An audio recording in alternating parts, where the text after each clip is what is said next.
लेकिन 2019 का चुनाव आया और 2019 के चुनाव के अंदर भाजपा हराओ अभियान चलाया और भाजपा हराओ अभियान के अंदर अपने नेता को मार दिया। मैं चुनाव हारूं या जीतूं उसका फर्क नहीं है, लेकिन मेरे वोट बैंक पर चोट आई। मुझे 4,10,000 से 2,08,000 में जीता और मेरे वोट बैंक में कमजोरी आते ही 2019 से अब ये 2021 आ रहा है।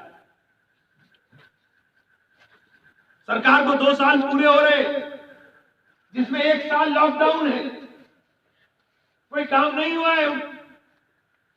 लेकिन जब बकाया खुला हुआ टाइम है, उस टाइम के अंदर सहारनपुर के अंदर 35 से ज्यादा फर्जी इनकाउंटर मारे गए, जिनके बच्चों के टांग में गोलियां मारी। कितने गांव के अंदर बिजली के छापों के नाम के ऊपर लोगों के साथ जुल्म हुआ। फर्जी बिलों के लंबे लंबे फर्रे आपको देने का काम हुआ। रेडी वाला, ठेली वाला, वो गरीब आदमी, मजबूर आदमी, जिसकी आवाज, मजलूमों की आवाज हमारी आवाज बनकर चलती थी, नुकसान उन लोगों का हुआ। मैंने तो एक वादा किया कि मैं कितनी भी ताकत में रहूं, कमजोरी में रहूं, मैं भागूंगा नहीं, मैं पीठ दिखाने वाला नहीं। मुझे अल्लाह के अलावा किसी से डर लगता नहीं और ना कभी पीठ दिखाऊंगा। लेकिन आप लोगों ने नारा लगा करके, सहारनपुर के लोगों ने, कि भाजपा हरानी है। आप किसी को हराने का नारा क्यों लगाते? अपने जीतने की बात करो। हमको किसी के हराने से मतलब नहीं होना चाहिए, हमें अपने जीतने से मतलब होना चाहिए। हराने का नारा लगा दिया आपने, चुनाव हरा भी दिया भाजपा को, लेकिन जिता किसको दिया? न लीपने का, न पोतने का। अपने हाथ से अपनी क़यादत का गला घोंट दिया। आपके हाथ में कुछ भी नहीं आया, ना तो भाजपा आ रही, क्योंकि वो भाजपा के भी बाप है। बहुजन समाज पार्टी की नेता दुनिया में किसी की नहीं है, वो सिर्फ माया की है, माया। सारी जिंदगी जो बसपा में काटते हैं, एक आदमी जाएगा थैला लेकर के, और वो बाहर और वो अंदर। ये है पार्टी। न किसी के लिए वो सिपाही से आपकी मदद करा सकते, न किसी थाने में, तहसील में आपकी मदद करा सकते। तो ऐसे कमजोर लोगों के बारे में सोचने की जरूरत है। जो सियासत के अंदर गुलामी का काम बहुजन समाज पार्टी में होता है, उसकी मिसाल कहीं देखने को नहीं मिलेगी। मैं आपसे कहना चाहता हूं, मुझसे लगता है कि इमरान सही नहीं है, तो कोई दूसरा इमरान पैदा करो, लेकिन ऐसा पैदा करो हौसले वाला, हिम्मत वाला, जो एक जरा से मुकदमे के ऊपर जिला छोड़ के ना भाग जाए, जो सरकार बदलने के बाद सरकार के खौफ के अंदर घर पर ना बैठ जाए। बसपा की सरकार रही, मैं सड़क पर संघर्ष करता रहा। समाजवादी पार्टी की सरकार रही, मैं सड़क पर संघर्ष करता रहा। भाजपा की सरकार है, 4 साल हो गए, कोई घर से नहीं निकला, कोई बोलने की हिम्मत नहीं कर रहा था, लेकिन इमरान और इमरान की टीम सड़क पर संघर्ष करती हुई दिखाई देती। रोज पुलिस में, तहसील में, थानों के अंदर हमारे और हमारे लोगों के अलावा कोई दूसरा दिखाई नहीं देता। काम करेंगे हम और वोट के हकदार सब हो जाएंगे। ये फैसला तो आपको करना पड़ेगा।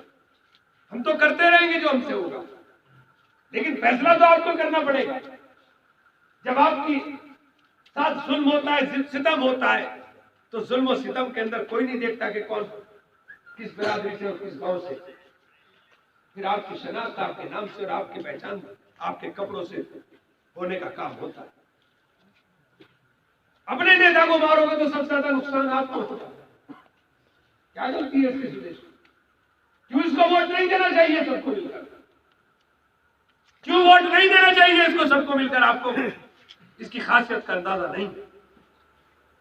बांदूखेड़ी के अंदर मस्जिद नहीं बन रही थी, ये प्रधान था बांदूखेड़ी के अंदर, और मैंने वादा किया था गांव के लोगों से, जाके पूछ लीजिएगा बांदूखेड़ी में जाकर।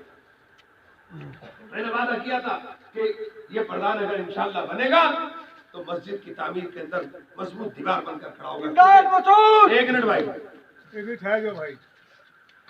मजबूत दीवार बनकर खड़ा होगा, क्योंकि मुल्क इसमें फिरका परस्ती के साथ लड़ने के लिए अगर मुसलमान फिरका परस्त है, सांप्रदायिक है, तो मुसलमान को खड़ा होना पड़ेगा, और हिंदू फिरका परस्त सांप्रदायिक है तो हिंदू को खड़ा होना पड़ेगा। और ये सांप्रदायिकता के खिलाफ दीवार बनकर खड़ा हो गया, और इसने हिंदू मुस्लिम एकता का कायम करने के लिए गांव के अंदर साथियों काम करने का काम किया। जाकर के पूछ तो क्यों वोट का हकदार नहीं होगा, क्यों इसको वोट नहीं मिलना चाहिए?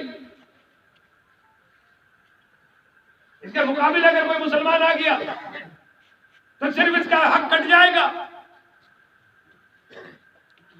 इमरान अच्छा आदमी है लेकिन मुसलमान है, वोट नहीं पड़ेगा। सुदेश अच्छा आदमी है लेकिन हिंदू है, वोट नहीं पड़ेगा। ये कौन सा पैमाना वोट डालने का होगा? अगर अच्छा आदमी है तो फिर वोट का हकदार है। आपको आपका दीन मुबारक, मुझको मेरा दीन मुबारक। ये अपने तरीके से अपने खुदा को, अपने ईश्वर को मानने का काम करें, मैं अपने तरीके से काम करूं। कौन किसके ऊपर पाबंदी आयत कर रहा है? लेकिन वोट के अंदर मजहब को इस्तेमाल किया जाता है। इसलिए कहना चाहता हूं कि सुदेश मेरा साथी है, बहुत मजबूत साथी है, और मेरे ऐसे वक्त का साथी है जब सब साथ छोड़कर गए थे, सबके साथ खड़ा रहा, आज तक खड़ा है। इसका हक नहीं बनता। गांव से भी मुझे बताया इनाम भाई ने 700 वोट मिलेंगे। 700 क्यों मिलेंगे मुझे गांव में से भाई? दौराला के अंदर से मुझे एक तरफा वोट मिलना चाहिए।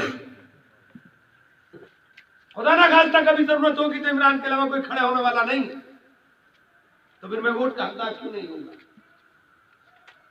और जो हालात मुल्क के अंदर बन रहे हैं, जो माहौल बन रहा है, अगर अपने को मारोगे तो याद रख लेना, नुकसान के लिए तैयार रहना। अगर अपनी क़यादत को मारोगे तो याद रख लेना, जो बात कह करके जा रहा हूं, कोई बोलने वाला भी नहीं मिलेगा। हमारी आवाज के अंदर दम, हमारी आवाज के अंदर ताकत आपके वोट से आती है। जमहूरियत के अंदर इसके अलावा कोई दूसरा पैमाना ताकत को नापने का नहीं होता। और सबसे ज्यादा नुकसान आपको इसलिए होगा कि आपका सियासत से वास्ता नहीं है। कोई फेरी लगा रहा है, कोई ठेली लगा रहा है, कोई रिक्शा चला रहा है, कोई गाड़ी चला रहा है, कहां आपको पकड़ करके आपका इलाज क्यों किया जा रहा है, आपको समझ में नहीं आएगा।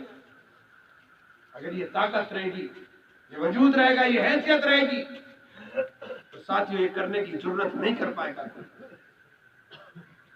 मैं जो बात कह रहा हूं उसको गहराई के साथ समझने की जरूरत है।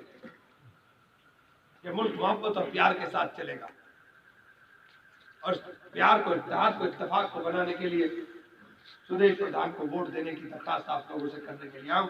दोगे कि नहीं दोगे बता दो ईमानदारी के साथ। और गांव में हाथ जोड़ के जो राजनीति गांव की गांव कर लो, लेकिन मुझे वोट जिला पंचायत के लिए छड़ी के निशान पर दे दो। बहुत बहुत शुक्रिया साथियों।